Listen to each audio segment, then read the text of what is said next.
Whenever I was about 11 years old, I started stealing my mother's cigarettes. She and my stepdad both smoked. They would leave cartons of cigarettes in their vehicles overnight. And so as I got older, I started to mimic the adults around me, as most children do.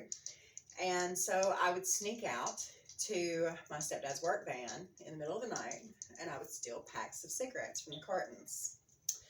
It started out, I smoked the ones that my mom would leave half smoked in the ashtrays, and I would collect them, and then I would take them and I would hide with my stepbrother and my stepsister, and we would smoke them. Whenever I turned 36, I decided to stop smoking. And so after years of the addiction, I was tired of having burn holes in everything, of my car stinking, my hair stinking, my breath stinking. And so I was just I was always worried. I was always worried about the smell. I was always worried about how it was making me appear to other people. Both current and former smokers can understand that struggle.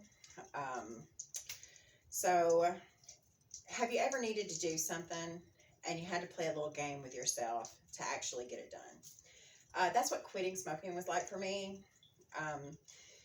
There's an entire addictive process that comes with smoking. You go to the store and you buy the cigarettes and you worry about when you're going to run out of cigarettes, and then you take your smoke breaks and you use those smoke breaks to conversate and build relationships with other people who also smoke cigarettes. At my last job, there were only two of us in the office at work, and I'm a certified peer recovery specialist, and so there was one other certified peer recovery specialist that I worked with, and we would take these long leisurely breaks out on the patio so that we could enjoy our puff time together. And during this puff time, we would share stories, and we would talk about, our spiritual beliefs and, all the many things that people talk about while they're bonding. So this was a really important part of my routine. So I went to a conference, and I was doing training on wellness recovery action plans. And while I was there, I had smoked a cigarette before I went into the hotel that night. And the room was so lovely. It was so nice, and the bed was comfortable, and the sheets were clean, and there was no nasty smell. And so I curled up in that bed and woke up the next morning. And of course, as always, I went on ahead and I got dressed and stuff, and the whole time I'm thinking about a cigarette. When can I smoke? Got to finish getting ready so I can go outside and smoke. So I get outside and I get my cigarette, and I realized that I had smoked my last cigarette the night before I had gone into the hotel.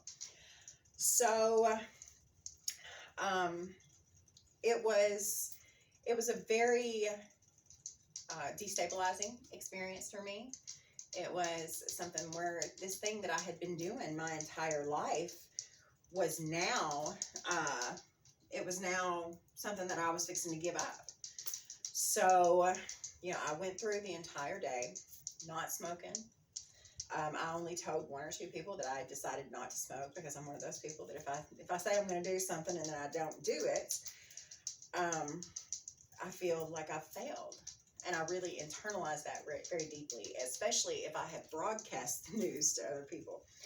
And so a part of me kind of had to grieve that old habit that I'd had, but the rewards that I have now from not smoking, I breathe better, I can move around better, my home does not stink, my hair smells better, my breath smells better, I don't have to worry about that stale cigarette smoke, and I'm not constantly taking breaks from my life and from the interactions that I have with other people in order to feed this addiction.